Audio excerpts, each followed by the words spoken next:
If you're tired of losing games in college football 26 and you feel like you should be winning more, this is going to be the perfect video for you because I'm breaking down 5 tricks that are going to help you win every single game you play in CFB 26. And these are all things that I wish someone had told me when I first started. So I'm just going to fast track your process for you of getting better. But let's jump right into it. The first thing you need to fix is actually the settings that you're using. Let me show you the best ones to use right now.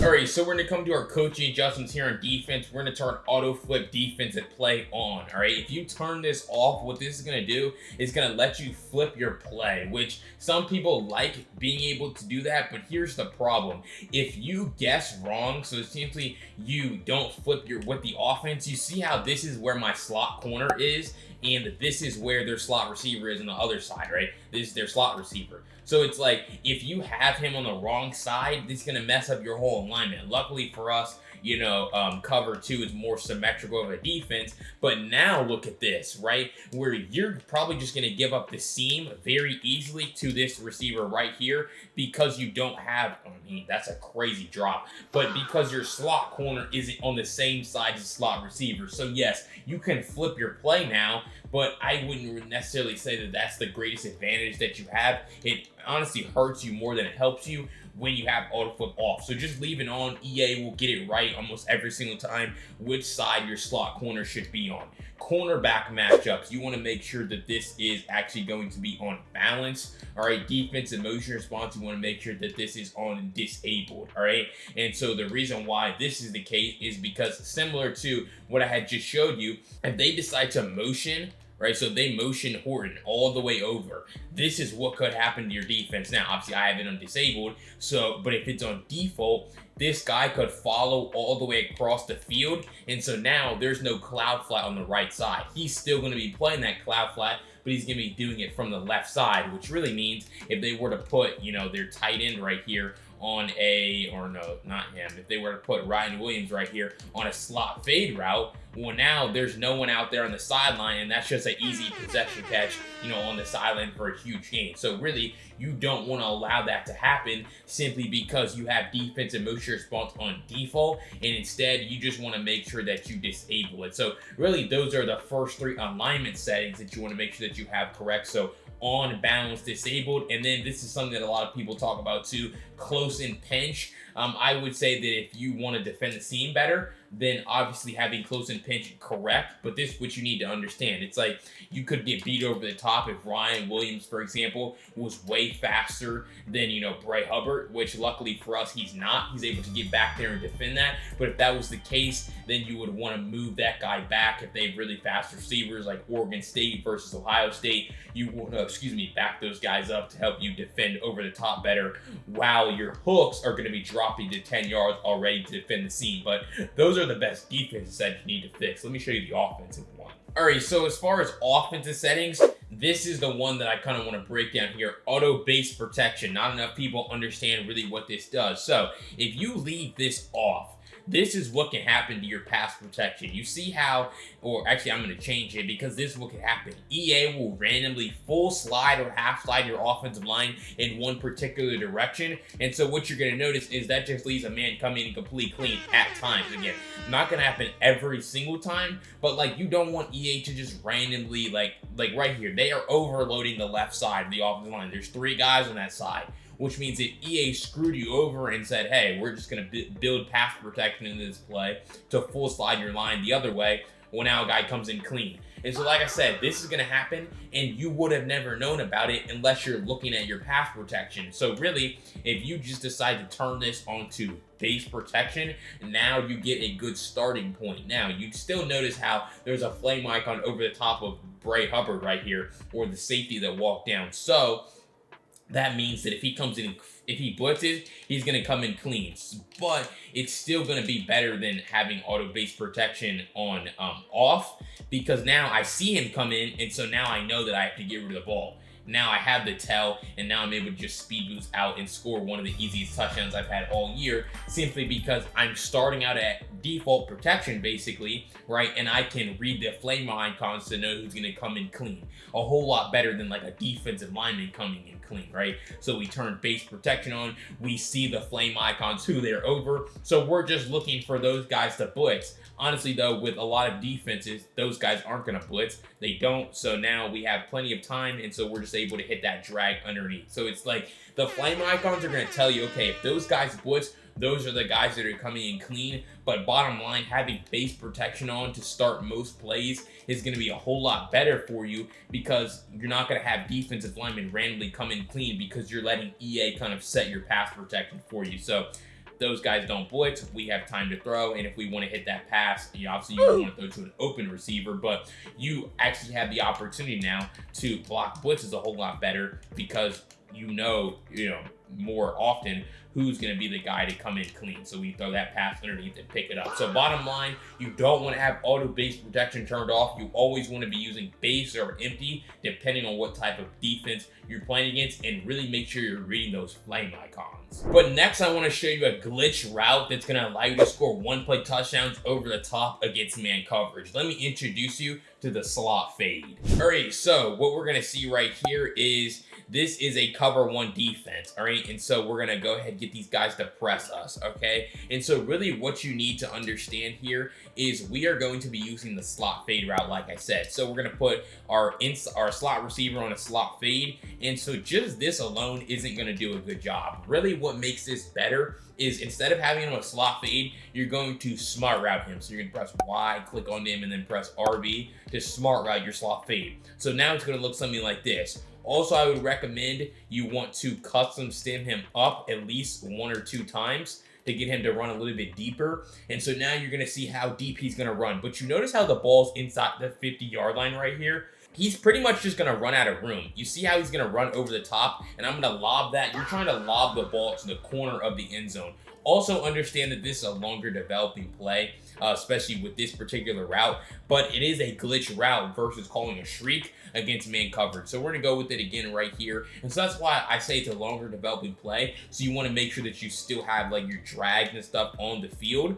But what we're gonna see, we're gonna put him on a slot fade. We're gonna smart route our slot fade first. You have to smart route before you can custom stem the slot fade. So then we're gonna custom stem him up twice.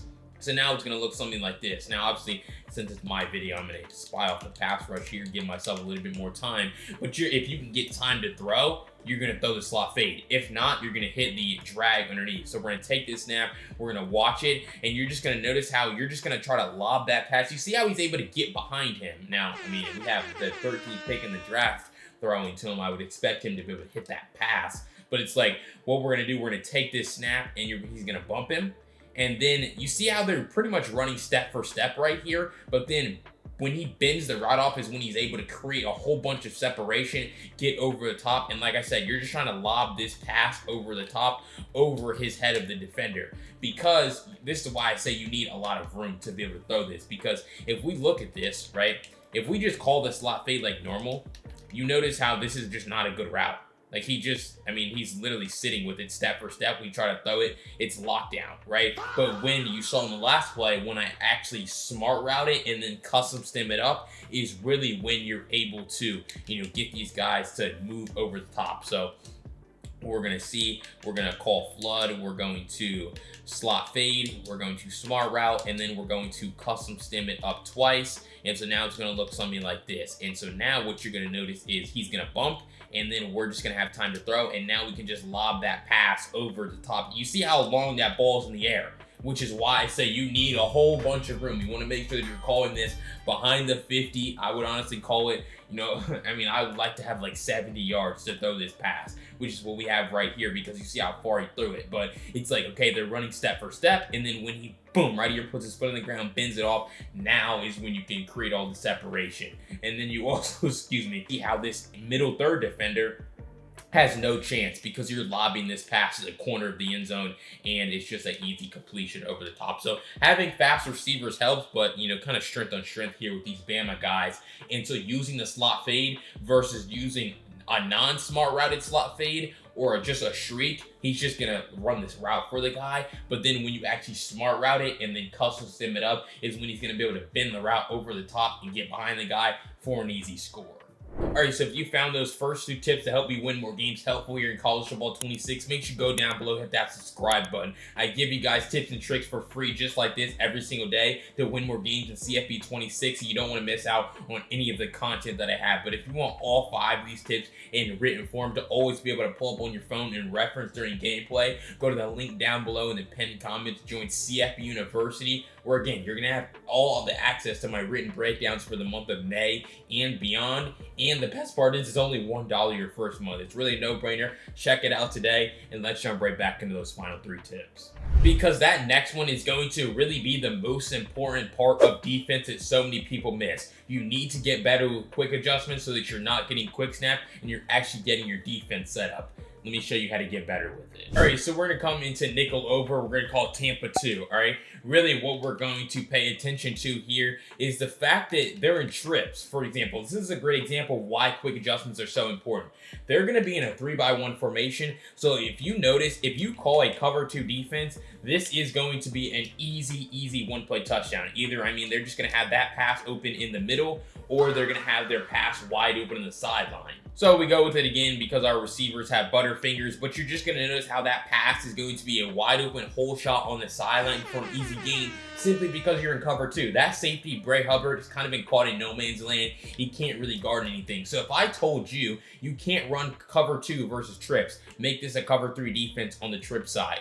Probably what you would do is start the play on Jefferson, click, like, and now it just takes you 4 clicks to get onto your guy. Then you press A, and then you look, okay, outside third. That's what I need to put this guy in. Guys, this probably has been like 6 seconds, and you still don't have the correct defense on the field. So now, although you have, yes, an outside third now, if they change up the play or they call a different play, now you have no flat on the field. And so that's just going to be a huge problem for your defense in that situation and many others because your adjustments are too slow. You can't take 6 seconds to make adjustments. You can't, get caught on defensive lineman or anything like that. Really, what you need to master is quick adjustments. So pressing D-pad right twice is going to open. D-pad right twice is going to open the linebackers. D-pad left twice is going to open the defensive line. And then pressing Y or triangle twice on PlayStation is going to open the secondary. So now I know that all 3 of the adjustments that I need to make are all secondary. I need to put this guy in an inside third.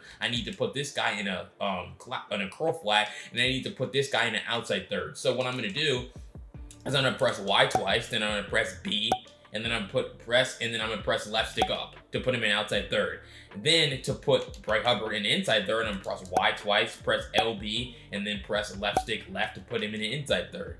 Then to put my slot corner in a curl flat, I'm going to press Y twice, and I'm going to press A, and then I'm going to press left stick to the right to put him in a curl flat, right? And so now, instead of having a weak defense to defend verticals, you honestly have a pretty good defense. Now we take the snap, we see it, and we see how we get that quick pressure, and everyone's going to be taken away simply because we're taking away their fade, we're taking away their streak, and we're taking away their crosser now. So it's now you have a much better defense. And this is just an example, right? You have to be able to adjust to other formations in this game, but now instead of giving up a wide open hole shot, we've adjusted our defense to be able to defend that now, and we've done it way faster. For example, right? The reason why you want to get good with quick adjustments is because you want to be able to do it in under 2 seconds. Boom, boom, and boom. It's just that easy to now be able to set up the defense that I need. And so really there's no chance for them to be able to quick snap me. I'm not getting caught on different players, right? And now I really have the defense that I need. So quick recap, Y or triangle twice is going to open the secondary. Pressing D-pad right twice is going to open the linebackers, and pressing D-pad left twice is going to open the defensive line. And now you're going to have the ability to adjust your defense on the fly a whole lot faster and get quick snap way less. Really the most important thing you can work on defense. All right, before I jump to those final 2 tips that are going to help you win more games that you're absolutely not going to miss here in CFB 26, make sure you subscribe to this channel. Again, I'm the only one right now breaking down daily College Football 26 tips and tricks, and you don't want to miss out on any of the content I have. But let's jump into those final 2 tips. Because that next one is going to be how you can actually go about reading a defense. It's really a skill that actually is kind of important on offense, and you need to get better with it. Let me show you. All right, so I'm going to have them in random play for all of these examples just so that you can get a good feel for what reading a defense really means. All right, so reading a defense is important, yes, because you want to get a good feel for what they're in so you can base your play calls on whatever they're running. Now, if you guys have seen some of my ebooks or you watch some of my offensive tutorials, I tell you guys that you don't necessarily want to read the defense. You just kind of want to call plays that can beat every defense, but it is still important to read the defense so that you know who to look for after the snap. So to me, this looks like a cover 3 defense with their safety depth on close. Now, this could also be disguised as cover 0 or cover 1, right? So there's a whole bunch of different defenses that this could be, which is why you never want to bank on, you know, a certain defense. You always want to call a play that can beat man and beat zone, can beat cover 1, can beat cover 2 zone, right? So an example of that would be a play like this, where I'm going to first look probably to my tight end right up the seam if they're in zone, but I'm also going to look to my post or my drag. I take the snap, I see they're in man coverage, right? And this play was designed to be able to beat man coverage, right? That's what I told you guys I thought the coverage was, and so we have a play that can beat that defense. This, to me, looks like, I mean, it could be cover 2. It could be also just be man coverage as well. So that's an example where, like, a lot of with coverage shells, with safety depth, right, it's hard to read defenses, but I'm still thinking that this is either cover 2 or man coverage. If it's cover 2, I'm just going to look at their outside corners to determine that right off the snap. But I'm still going to go through the same read progression because I still have a play that can beat every defense. So really, in the way I'm looking to determine the coverage is just where their safeties are, how they're lined up over my receivers. This could be man coverage though. And yep, it is man. And so we're just going to step up in the pocket and hit that. So it's like you're getting man coverage. I got man coverage on those 2 plays. And that's really just because how close their safeties are. This could be more man coverage, or maybe this time this could be a cover 2 defense. I really can't really tell, just because they're doing a good job of disguising stuff. Yep, they're going to be in cover 3, and so I'm just going to have that, you know, or zone coverage there, and so I'm just going to have that wheel route on the sideline, and I throw it on time. And so I determined that they're probably in zone, right? I guessed that, and then after the snap, this is the guy that I read to determine that. This guy. He's retreating upfield, so I immediately know, as soon as I snapped the ball, I knew he was in an outside third.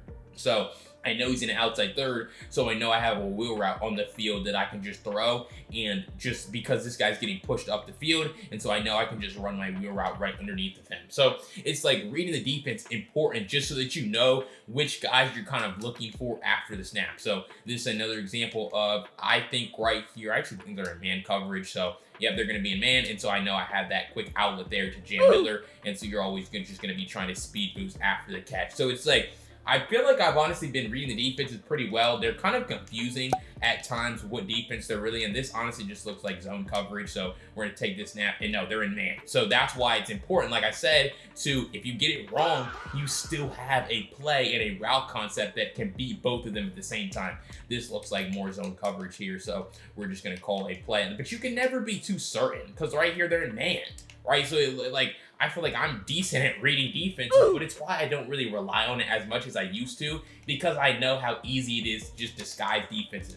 I mean, if I'm wrong here that this is not cover 3 or cover 2, I might need to hang it up, right? So yeah, they're in zone, they're in cover 2, and so I had my wheel over the top. So it's like, yes, reading the defense before the snap, important, where their corners are kind of dropping, how they're kind of, you know, standing right here. This just looks like cover 3, just because I know that this slot corner where he's standing, they're in zone. And so now I just call a play that can beat their defense, and this would have been wide open if I had more time to throw. So like I said, corner squatting, probably cover 2, corner standing straight up in a zone coverage look, probably cover 3 or cover 4, and then you're still trying to call a play that can beat the defenses you think they're in, but you need to have one that can beat man and zone, and then you're just reading their outside corners and safeties after the snap. All right, and that 5th tip that's going to absolutely transform your game and help you win more games in CFB 26 is actually going to be utilizing custom zones. They're really the best and most underutilized way to play better zone defense. Let me show you how to do that. All right, so we're gonna be in Tampa 2 right here, and what they're gonna have is just street corner right here on the left side. And so we're gonna snap this ball, and what you're just gonna notice is that this corner out is gonna get over the top of my cloud flat, and it's going to be an easy completion right there on the sideline. But also what you notice is if I change it up and just put Ryan Williams on a flat, then I can still throw this. right? And so it's really going to be about determining where you need your zone to play. So if I needed him to play right underneath, right, you can see how right now he's not going to do that. But I can press Y twice. Again, this is part of quick adjustments. The third tip that I told you here, right? Then we press Y twice, then we click on doing by pressing X, and then I'm holding LB and moving left stick down to zone stem him down. So now he's gonna still say cloud flat, but he's gonna play right underneath, and so he's gonna be able to defend this flat a whole lot better. So now when I go throw it, I mean, if he didn't break that up, but you see he breaks it up very, very easily because now he's standing at the spot. You can set zone drops in your coaching adjustments to come further down, but if you don't do that before the play, you can still adjust your zones after the snap. But if we go ahead with the first example that I showed you where we have to defend this corner route, well, now we're just going to zone stem him further up the field. So now he's going to drop all the way back there and be able to defend this corner a whole lot better. So now when we go to throw that, he's right there to knock the pass away. Woo! So you still have the ability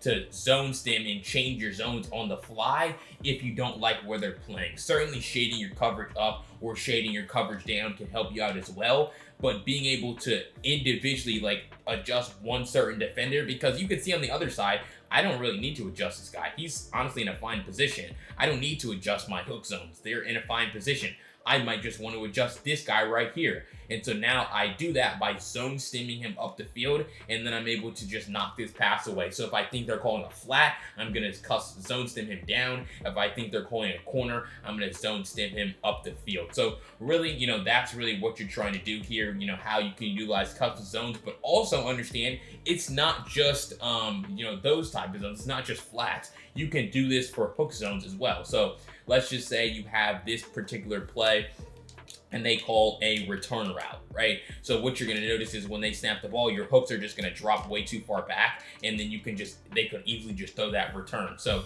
if you're tired of getting beat with return routes, what you can do is press this time D-pad right twice, then you're gonna press A, and then you're gonna zone stem that man down. So now he's gonna be sitting directly right here at the spot where the return route would run instead of dropping too far back. But you also see how my other hook zone, this man, is still in the same spot. So if I were to set my zone drops to 5, both of them would be standing at 5 yards. But now, because I custom stem only one of the zones, now only one of those guys is going to drop to that spot, which can be useful for you, right? So now we're going to take this snap, and now you see how he's just standing right in that spot. He's just going to break on it, and he's going to be able to knock it away and intercept it. So that's really the ability that you have with zones in zone stemming, because like I said, this is the example. If I want this guy to still drop back to defend the seam or defend something else, I can leave him in that.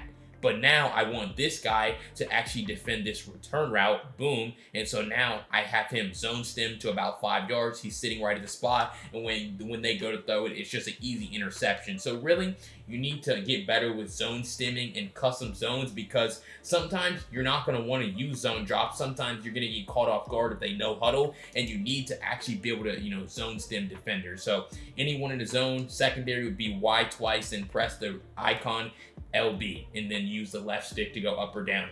D-pad right twice, then press A, zone stem up or down with the left bumper there, and then use the left stick. So really determine which zone you need to stem, click onto that man, and then use left bumper and left stick up or down to zone stem, and you're gonna have way more custom ability and freedom with where your zones are playing. All right, so if you found any of those 5 tips helpful here in CFB 26, and you're gonna take them into your next game, make sure you go down below, hit that subscribe button. Again, I give you guys college football 26 tips and tricks every single day. You don't want to miss out on any of the content that I have. But if you want all 5 of these tips in written form for you to save on your phone during gameplay, go to the link down below in the pinned comment to join CF University, where you're going to get access to all of my written breakdowns for the month of May and beyond. And we're only adding more every single day, so you don't want to miss out on any of the content. The best part is it's only $1 for your first month, so it's really a no-brainer to try out. But if you want to see 5 tips to transform your offense specifically here in CFB 26, check out this video right here. I'll see you over there.